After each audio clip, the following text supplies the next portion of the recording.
Bagong taon. Panahon na naman ng mga resolutions at madalas kasama dyan yung pag-aayos ng ating finances, di ba? Pero aminin natin, para sa marami sa atin, yung usapang pera medyo nakakatakot. Madalas ipinagpapaliban na lang natin.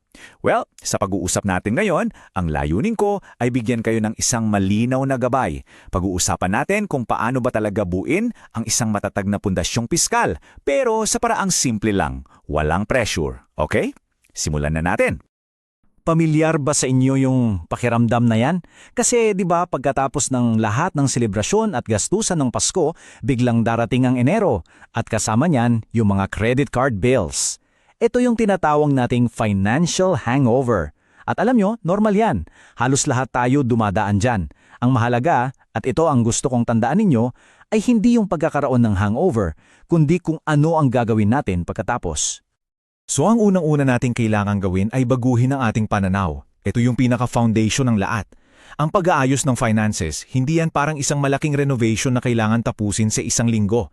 Isipin nyo na lang na parang nag-aayos kayo ng bahay nyo. Hindi naman natin binibili lahat ng muebles ng sabay-sabay, di ba? Unti-unti lang.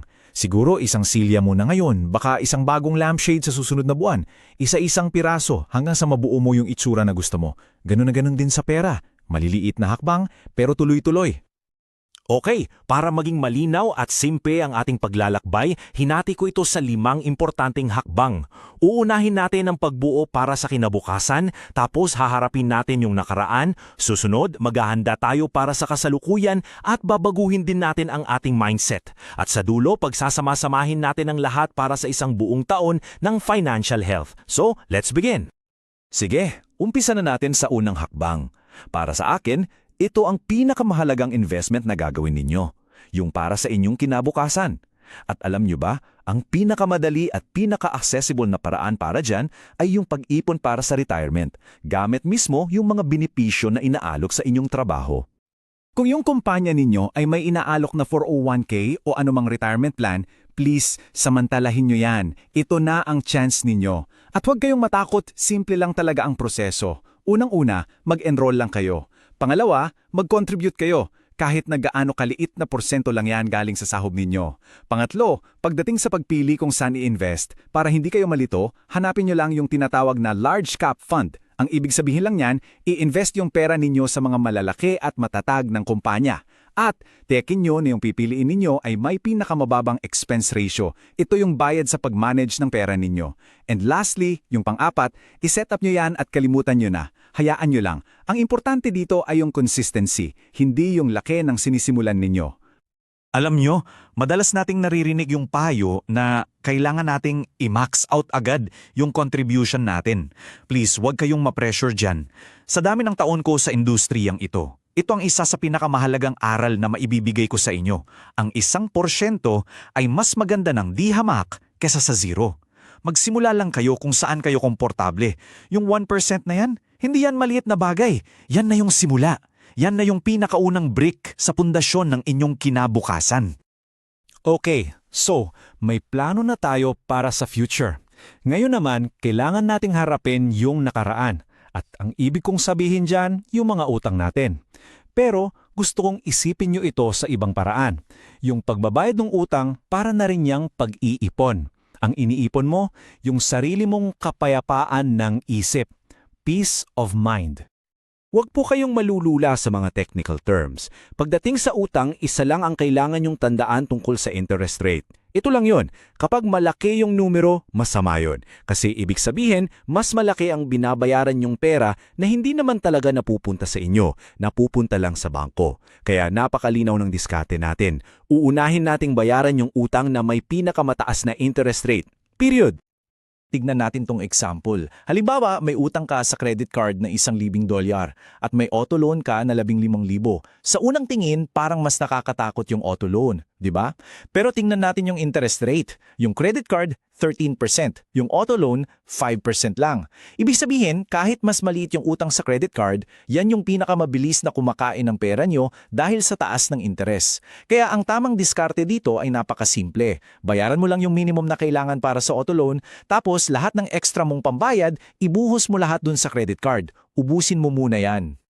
Okay, so nasettle na natin yung plano para sa future at sa past. Ngayon, kailangan nating protektahan yung kasalukuyan. Dito pumapasok yung konsepto ng emergency fund. Isipin nyo to bilang inyong personal na safety net. Ito yung sasalo sa inyo kapag may mga hindi inaasahang pangyayari sa buhay. Yung karaniwang payo na naririnig natin ay kailangan daw mag-ipon ng katumbas ng 6 na buwang sahod. Maganda yan bilang goal. Pero para sa marami sa atin na nagsisimula pa lang, para kang pinapaakyat sa Mount Everest. Nakaka-overwhelm. At dahil dyan, marami ang hindi na lang nagsisimula. Kaya ang payo ko sa inyo bilang inyong mentor, kalimutan muna natin yung Mount Everest. Magsimula tayo sa isang maliit na burol. Ang pinakamahalaga sa lahat ay yung magsimula ka. Isipin nyo na lang, kahit $20 lang bawat buwan. Mukhang maliit, di ba? Pero pag naipon yan yung sasagot kapag biglang nasira yung sasakyan mo o may kailangan ipaayos agad sa bahay. Ito yung mga tinatawag kong maliliit na krisis na kapag wala kang pondo, nagiging dambuhalang financial problem. Bawat pesong inilalagay nyo dyan para kayong nagtatayo ng pader, brick by brick, laban sa mga ganitong problema. Ngayon, dumako tayo sa ika-4 na hakbang. At para sa akin, ito yung pinakamakapangyarihang tool na hawak ninyo. Ang inyong mindset, ang inyong pag-iisip. Dahil base sa aking karanasan, natutunan ko na yung pagbabago sa pananaw, minsan mas importante pa yan kesa sa pagbabago ng numero sa bank account mo. Lahat naman tayo, di ba? Minsan nakakatanggap ng windfall. Yung mga biglaang dating ng pera, tulad ng tax refund o bono sa trabaho. At ang unang reaksyon natin, ituring yan na parang libreng pera na pwedeng gastusin sa kung ano-anong luho. Pero gusto kong hamunin yung ganyang pag-iisip. Paano kung tingnan natin yan hindi bilang libreng pera, kundi bilang isang oportunidad? Ito ang isang simple at napaka-practical na diskarte na lagi kong itinuturo, ang 50-50 rule. Hatiin nyo sa dalawa yung natanggap ninyo. Yung kalahati, gamitin nyo para sa inyong kasiyahan. Magbakasyon kayo, bilhin nyo yung gadget na gusto nyo, you deserve it. Pero yung natitirang kalahati, gamitin nyo para patibayan yung financial foundation ninyo. Gamitin pambayad ng utang, idagdag sa emergency fund. See? Ito yung perpektong balanse ng pag-enjoy sa ngayon habang sinisigurado ang mas magandang bukas. Isa pang napakahalagang pagbabago sa mindset ay yung matutunan nating kilatisin ang pagkakaiba ng gusto sa kailangan. Simple lamang ehersisyo. Bago kayo bumili ng kahit ano, lalo na yung mga hindi planado, sanayin nyo yung sarili ninyo na huminto muna, huminga ng malalim at tanungin ang sarili, kailangan ko ba talaga to? Yung simpleng paghinto na yan ay yung pinakamalakas nyong sandata laban sa impulse buying. Tinitiyak niya na ang pinaghirapan ninyong pera ay napupunta lang sa mga bagay na tunay na mahalaga para sa inyo. At may gusto akong ibahagi sa inyo. Isang katotohanan na natutunan ko sa mahabang panahon. Yung pakiramdam na parang hindi sapat ang pera, hindi lang kayo ang nakakaramdam yan. Universal yan. Alam nyo, mula sa mga kliyente kong pinakamayayaman hanggang sa mga nagsisimula pa lang, lahat sila mayroon pa ring gustong bilhin na hindi nila afford. Kasi yung wants o kagustuhan natin para yung goalpost na palaging gumagalaw. Kapag natanggap na natin ang katotohanan yan, doon magsisimula yung tunay na financial peace. Okay, so narating na natin yung huling bahagi. Pagsamasamahin na natin lahat ng ating napag-usapan, paano nga ba natin ito gagawin isang plano para sa buong taon? So ito yung 5 haligi ng inyong matatag na pundasyong piskal. Tandaan natin. Una, buuin ang kinabukasan. Kahit 1% lang yan at a time. Pangalawa, harapin ang nakaraan. Unahin yung utang ng may pinakamataas na interes. Pangatlo, ihanda ang sarili para sa kasalukuyan. Magsimula ng emergency fund, kahit maliit. At pang-4 at pang-5, yung pinakamahalaga, baguhin ang inyong mindset. Planuhin ang paggamit ng mga windfalls at laging questionin ang paggastos. Kailangan ba to o gusto lang? At kung may isang bagay lang kayong matatandaan sa lahat ng pinag-usapan natin, sana ito yun. Huwag ninyong pilitin ang sarili ninyo na gawin ang lahat ng ito ng sabay-sabay. Ang paggamit ng financial health, hindi yan isang sprint. Isa itong marathon. Ang tunay na tagumpay ay wala sa isang malaking biglaang hakbang.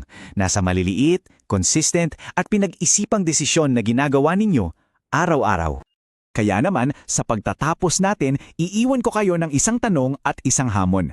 Hindi nyo kailangan baguhin ang buong buhay ninyo bukas ng umaga. Pero kailangan ninyong magsimula ngayon. Ano ang isang maliit na pagbabago na kaya mong gawin ngayon din? Pumili nang ng isa, yung 1% para sa retirement plan o yung dagdag na bayad sa credit card. O baka yung simpleng pagtatanong muna sa sarili bago bumili.